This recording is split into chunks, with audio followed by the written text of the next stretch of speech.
big convertibles are usually enjoyed by people who just want to cruise around with the fresh air flowing throughout the cabin. And so that's a great experience. However, the BMW is usually seen as the ultimate driving machine. So we're going to see how those two concepts blend together in the 2009 BMW 328i convertible.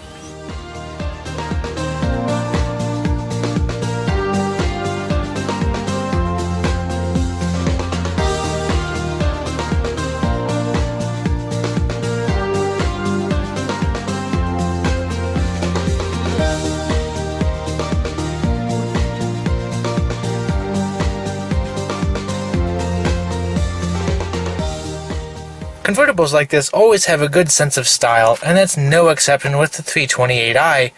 I've always liked BMW's use of the short overhangs in the front and the large overhangs in the rear to give the car a sporty and energetic look.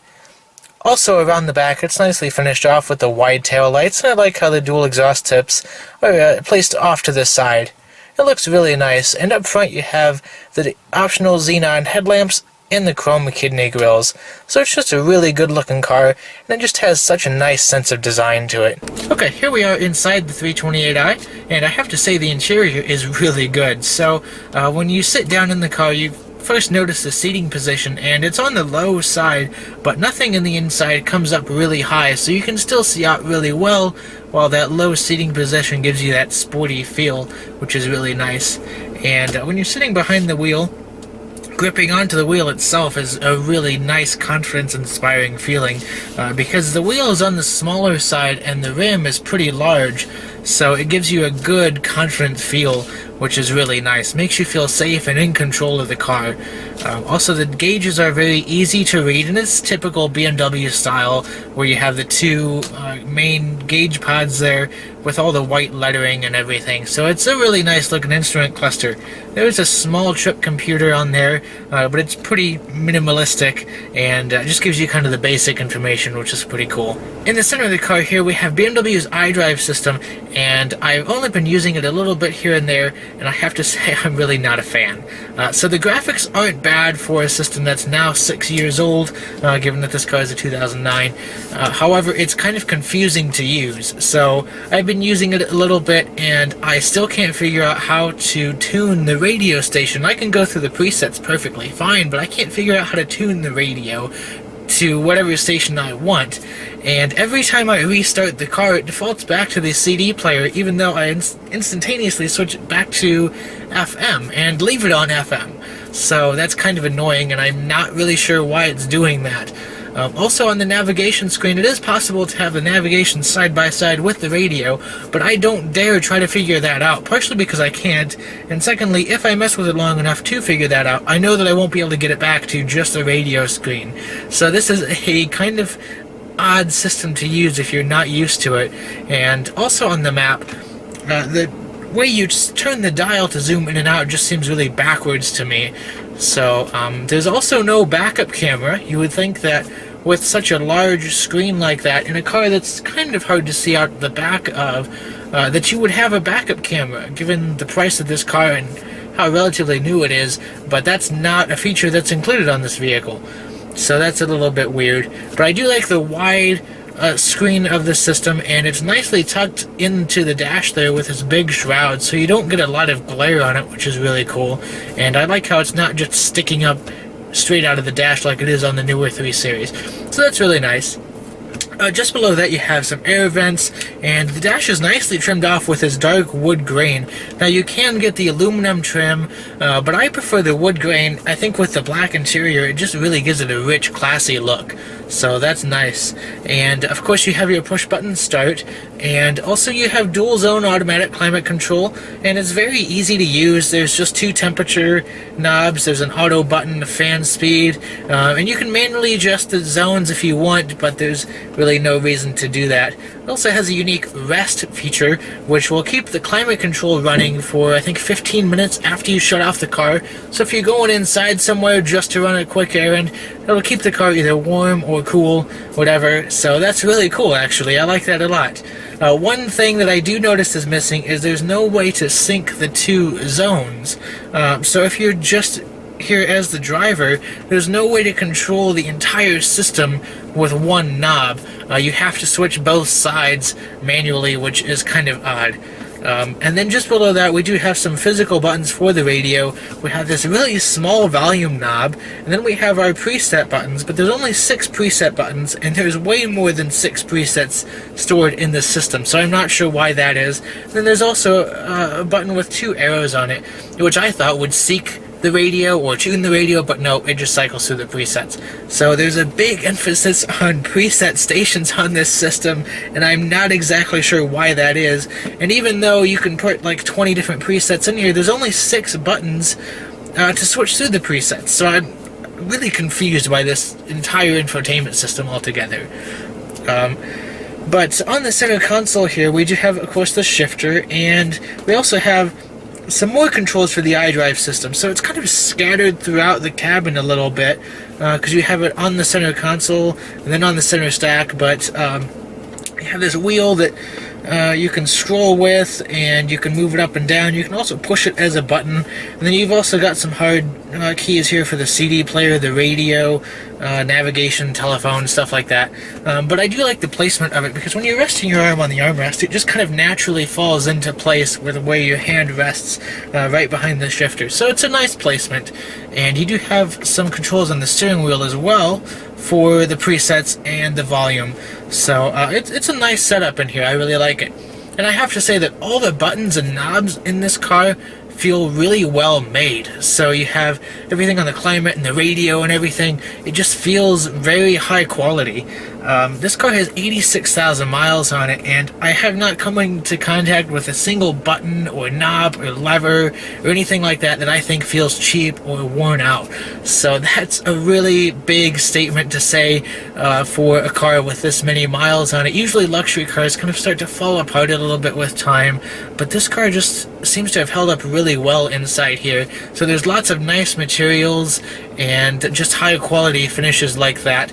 You also have some soft touch materials like on the top of the dashboard and the door panels and stuff, so it makes for a really good solid feeling interior, and even with some miles on it, it still seems to have held up really well. Alright, here we are on a back road now, and we're doing about 55-60 miles an hour, and one of the first things you notice is the level of sound in this car is pretty low. It's a nice quiet cruiser. So the convertible is a little bit noisier than the coupe or the sedan or the wagon, simply because there isn't quite as much up here sealing the noise in, since there's places where the roof bends and all of that. So it's not as quiet as some other 3 Series, but it's still a decent car in terms of noise. There's a little bit more tire noise than I might expect, but the wind noise and everything is pretty low, especially for a convertible. So I'm really impressed in that regard. And this is the non-sport package model, so if you're looking for a 3 Series and you come across one with the sport package, the ride will be a little bit stiffer than it is in this car, but most of the convertibles out there don't have the sport package, and so the ride is a little on the stiff side, but if the road is smooth, you really won't notice that. It's only when the road starts to get bumpy that this car kind of pronounces the bumps a little bit more than some might expect or might want in a car. But it is a BMW, and BMWs always have kind of a sporty feel to them, so that's, you know, something I can forgive it for. It's really not that bad at all. Another thing that really impresses me about the way this car drives is the steering. So it's kind of heavy, and it gives you a really good, confident feel. If you're looking for a heavier steering rack, again, you might want to go with the sport package, just because it tightens everything up a little bit. But in the non-sport package that we have here, it's a really good steering rack. There's lots of feel when you go around corners and everything, and it's super responsive and precise. I mean, you turn the wheel just a little bit and the car just darts away. So it's a nice response in this steering setup, and I'm just liking the way it feels too. It feels confident, partially because of that heavier weight to it. So some people may not like that, and you kind of see that as a trend in the automotive industry right now, where everything's going to a lighter steering setup with less feedback and less response. So it's refreshing to get in a car like this that it feels like you're actually doing something when you turn the wheel. It feels hefty, and it feels feels confident, and there's just so much response here that it's great. It feels really precise, and so this is one of the best steering systems I've experienced in quite a while. And I always like that about BMWs. I always get a BMW and I want to test out the steering and I want to see how it feels, because that's one of my favorite parts about driving a BMW, is the steering is always really good. And so I know they've kind of gotten away from that a little bit in the newer models with the electric steering racks and all that. So this is a really good setup, and I like it a lot. So as you can see, there's a lot of good things about the way the 3 Series drives. It's quiet and comfortable. The steering has a very heavy, confident feel, but yet it's precise enough to easily maneuver the car at low speeds. However, I do have a couple of complaints, and that is that when the top is down, when you're driving around in town, you really start to notice just how shaky this thing is. And it's not so bad when the top is up, so I can easily forgive it for that. But that's a characteristic of a lot of convertibles, and it's certainly an issue in this car. But the biggest thing that's holding me back from really falling in love with this car is the performance. You can see it just kind of drags on, and it's certainly plenty powerful for what most people will use this car for.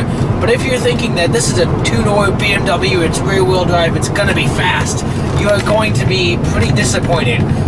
Like I said, for what most people want, it's perfectly fine. But if you think this is going to be a fast car, you are wrong. It's not that fast. It feels pretty on par with my Honda Civic Si, and even sometimes it feels kind of slower, to be honest. If you drop the transmission into sport mode, it makes things feel a little bit more alive, but in just regular drive, it just isn't that fast. But it's plenty powerful for just normal driving. And also when you're going around corners hard and whatnot, it's just not that sharp. So the steering is great and it gives you a good feel initially, but as you go around the corner, you'll notice there's quite a bit of body roll, and it just doesn't seem to hang on quite like you might expect from a car that has such a sporty nameplate on it. So if you do want more performance out of this car, you're definitely going to want the coupe, as it's kind of more stable and more rigid and not quite as top heavy. And you'll probably also want the 335 with that turbo engine and maybe even the manual transmission to really get the most out of it. So it's not a slow car, but it's certainly not fast. And you'll see again here, once you get up to the higher RPM range, it just kind of drags on a little bit, and it's just not quite as snappy as you might want. So to sum up this review, the BMW 328i convertible is certainly a great vehicle if you want something to just cruise around in and enjoy the open air. But if you're thinking this is going to be a complete, hardcore performance car that you can also put the top down in, you're not going to be that impressed with it. So BMWs usually depreciate pretty quickly, so you can probably find a good deal on one of these, and if you can, certainly go for it, because it's a great car.